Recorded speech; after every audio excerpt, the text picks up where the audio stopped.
He was Mexico's hero, its dictator, its traitor, and sometimes all in the same. Antonio López de Santa Anna rose to power 11 different times, fought wars against Spain, Texas, France, and the United States, and lost more territory than any leader in Mexican history.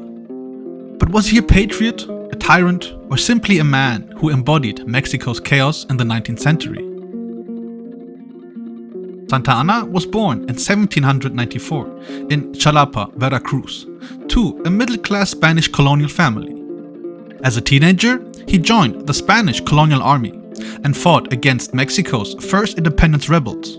Like many other officers, he switched sides when independence became inevitable. By the 1820s, he was already a rising figure in Mexico's military and also political life, known for his charm, ambition, and ability to switch loyalties when it suited him. His early mentors included powerful generals like José Joaquín de Arredondo, who shaped his understanding of both discipline and brutality. These experiences made Santa Anna a soldier of contradictions, ruthless in war, but skilled at cultivating allies. In 1829, Spain launched an expedition to reconquer its former colony. Santa Anna led Mexican forces at Veracruz, defeating the invaders and earning fame as the hero of Tampico. This victory gave him national recognition and opened the door to politics. He was celebrated as a savior of the nation, a reputation he would use and also abuse for decades. His victory was not just military, but symbolic, proving that Mexico could repel its former colonial masters. Newspapers praised him as the embodiment of patriotism, and popular songs even turned him into a national icon. Santa Anna became president for the first time in 1833, the beginning of a career that saw him hold office 11 times. 11 times!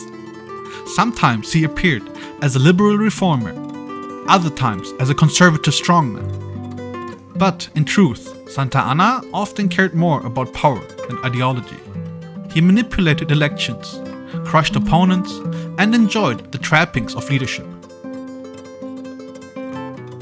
His theatrical style of politics reflected both his vanity and his knack for spectacle, a way to keep his name at the center of national life. Behind the ceremonies, however, Mexico struggled with instability, regional revolts, and a fragile economy.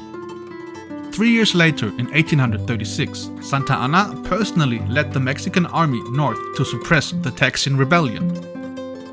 He won at the Alamo, where his troops killed all defenders after a legendary last stand. But his triumph was short-lived.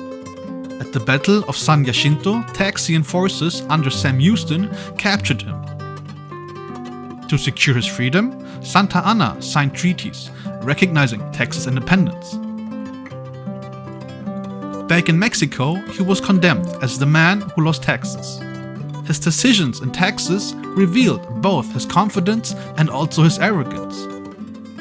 He underestimated the resolve of the rebels and ignored advice from his generals. The capture at San Jacinto was a national humiliation, and his enemies used it as proof that his ambitions had blinded him. One of the strangest chapters in Santa Anna's life came during the Pastry War of 1838, where France invaded Mexico over unpaid debts, including compensation for a French pastry chef in Mexico City. Santa Anna, returning from political exile, took command of Mexican forces. In battle at Veracruz, he was struck by French cannon fire, losing much of his left leg.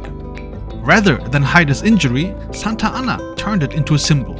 He held a grand military funeral for his severed leg, burying it with full honors. Later, when his power was restored, the leg was even placed in a decorated monument in Mexico City, where citizens were expected to pay homage. A surreal example of his flair for spectacle. But just like his leg, Santa Anna's political career kept being buried and dug up again. And like I said before, he served as president of Mexico 11 times between 1833 and 1855. Each presidency was marked by either overthrow, resignation, or foreign invasion. A revolving door of chaos where Santa Anna always found a way back into power. Despite disgrace, Santa Anna returned to power. During the US-Mexican War, he again took command. Though he rallied Mexican forces with speeches and spectacle, his campaigns were plagued by poor planning and corruption.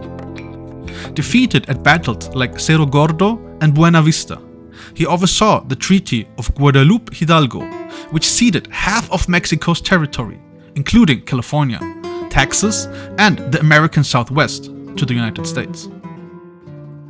Santa Anna's leadership in this war epitomized his failures: bold promises, chaotic execution, and disastrous outcomes. The war exposed Mexico's internal divisions while also cementing US expansion as unstoppable.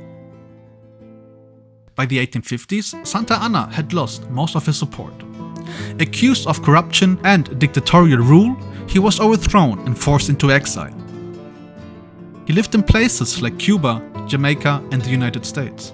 In one bizarre twist, he tried to promote Mexican chicle, which is natural gum, to American entrepreneurs, which later inspired the invention of chewing gum actually. In 1874, he returned to Mexico, but the era of his power was gone. He died 2 years later in 1876, almost forgotten. In his final years, he reflected bitterly on his treatment by his countrymen, insisting that history would one day vindicate him. Instead, he became a cautionary tale of how ambition without vision can doom a nation. It's kind of crazy to think about that he was the one responsible that Mexico lost so much territory to the United States, right? So, what do we remember about Antonio López de Santa Anna? He rose as a national hero at Veracruz. He seized the presidency 11 times, shifting between liberal and conservative masks.